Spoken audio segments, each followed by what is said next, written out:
അസ്സലാമലൈക്കും.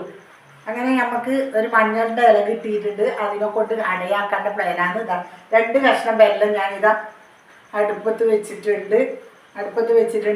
അത് നന്നായി ഒന്ന് ഉരുകട്ട്, എന്നിട്ട് നമുക്ക് കാണാം. അങ്ങനെ നന്നായി ഇതാ വെല്ലം നന്നായി അരിഞ്ഞിട്ടുണ്ട്. അതിലേക്ക് ഞാനൊന്നും പൊടികളൊന്നുമില്ല ഈ വെല്ലത്തിൽ, അല്ലെങ്കിൽ ചില വെല്ലത്തിൽ പൊടികളെല്ലാം ഉണ്ടാവും. നല്ല വെല്ലാണ്. അതിലേക്ക് ഞാനിതാ ഒരു മുറി തേങ്ങ,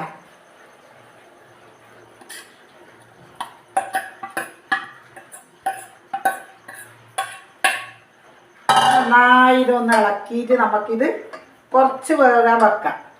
കുറച്ച് ഏലക്കായ് പൊടിയും ഇടണം. പിന്നെ അണ്ടിപ്പരിപ്പ് മുന്തിരിങ്ങയെല്ലാം ഇടുന്നവരുണ്ട്. നമ്മളിവിടെ ആർക്കും അങ്ങനെയൊന്നും ഇഷ്ടമല്ല അണ്ടിപ്പരിപ്പ് മുന്തിരിങ്ങ ഒന്നും ഇടുന്നത്. ബിരിയാണിയിൽ ഇടൂല, നെയ്ച്ചോറിൽ ഇടാൻ വെക്കൂല, ഒന്നുമില്ല. ഏലക്കായിൻ്റെ പൊടി ലേശം ഇതിലേക്ക് ചേർക്കാം, നല്ലോണം വേവിട്ട്. അങ്ങനെ നമ്മളെ പൊടികളെല്ലാം ഇതാ നന്നായി കുഴച്ച് വെച്ചിട്ടുണ്ട്. നമുക്ക് ഓരോരോ ഇല എടുത്തിട്ട് നല്ല ഇതിൽ തുടച്ചിട്ട് നമുക്ക് കഴുകിയിട്ട് വെച്ചതാണ് ഇത്. മഞ്ഞളുടെ ഇല നല്ല രസമാണ് ചുട്ടിട്ട് തിന്നാൻ. നമ്മളെ വീട്ടിൻ്റെ വെള്ളക്കന്നെ ഒരു ഏച്ചിയുടെ പറക്കി 3 ദിവസമായി നടക്കുന്നത് ഈ ഇലക്ക്. ഏച്ചി പണിക്ക് പോകും രാവിലെ എണീച്ചിട്ട്, പിന്നെ കാണൂല. അപ്പോൾ ഏച്ചിയുടെ ഇന്ന് കാത്തിരുന്നിട്ട് ഞാൻ മഞ്ഞളുടെ ഇല വാങ്ങിയിട്ട് വന്നു. നമുക്കിഷ്ടമാണ്.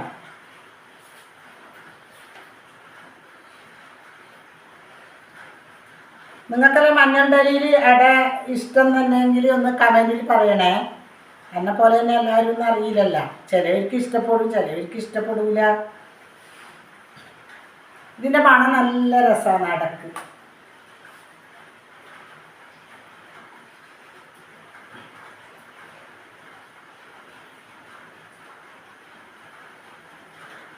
പിന്നെ നമ്മൾ ചക്കരച്ചോറ് വെക്കുമ്പോൾ ഒരു കഷ്ണം ഇലയിടും, ഒരു മണക്കാൻ വേണ്ടിയിട്ട്.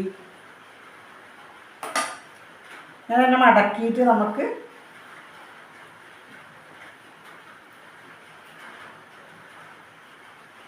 നല്ല മടക്കിയിട്ട് നമുക്ക് വെക്കാം. ഇത് വലിയ നീളമുണ്ട് ഇല. പിന്നെ നമുക്കിത് ഫുള്ള് പരുത്തിയതിന് ശേഷം നമുക്ക് കാണാം. അങ്ങനെ നമ്മളിതാ തേങ്ങയും വെല്ലും നന്നായി വെന്ത്, പിന്നെ നമുക്കിത് ഇലയിൽ പരുത്തുന്നത് നമുക്ക് കാണാം. ഇതാ ഇലയിൽ പരുത്തുന്നത് നമുക്ക് കാണാം. മാറ്റി വെക്കട്ട്, തണിയിട്ട് കുറച്ച്.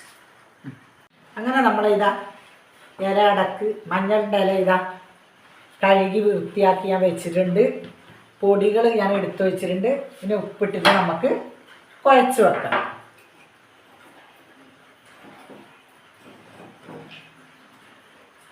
വെള്ളത്തിൽ കുറച്ച് ഞാൻ ഉപ്പിട്ട് വെക്കുന്നുണ്ട്.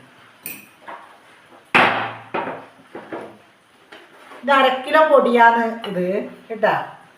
വറുക്കാതെ പൊടി, റേഷൻ അരിയുടെ പൊടിയാണ്. റേഷൻ അരി പൊടിച്ചതാണിത്.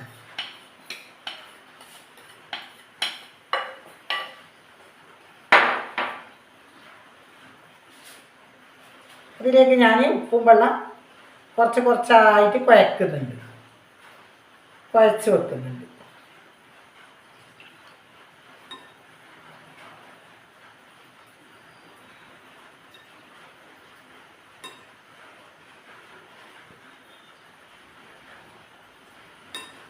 പത്തിൻ്റെ പൊടിക്ക് നല്ലോണം വെള്ളം വേണം.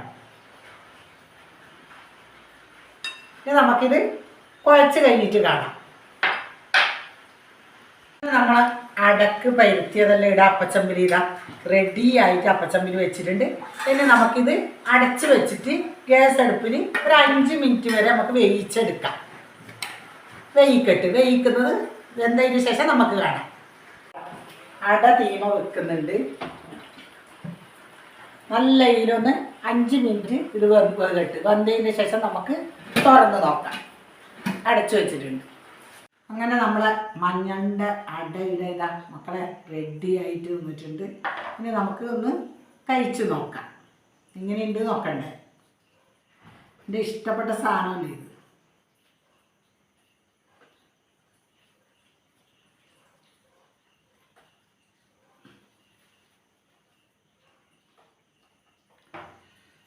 നിങ്ങൾക്ക് എല്ലാവർക്കും മഞ്ഞളുടെ ഇല കിട്ടിയെങ്കിൽ ഇങ്ങനെ ചൂടണം കേട്ടോ. അല്ല എല്ലാ നാട്ടിലും ഉണ്ടോയെന്ന് ഉണ്ടാവും, ചില സ്ഥലത്തെല്ലാം ഉണ്ടാകുന്ന ഇത്.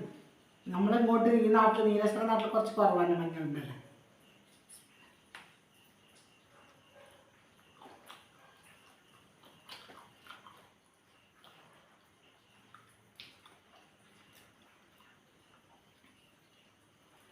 നല്ല രസമുണ്ട്, നല്ല മണവും.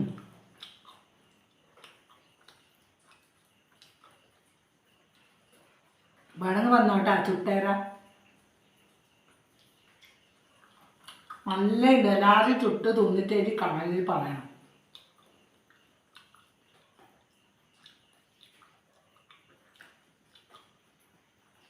പിന്നെ എപ്പോഴും പറയും പോലെ തന്നെ ഇത് കാണുന്നവർ, സബ്സ്ക്രൈബ് ചെയ്യാത്തവർ ചെയ്യണം, ലൈക്ക് ഇടണം, കമൻറ്റ് ഇടണം, ഷെയറാക്കി കൊടുക്കണം. പുതിയൊരു വീഡിയോ ആയിട്ട് ഞാൻ നാളെ വരാം. അസ്സലാമു അലൈക്കും.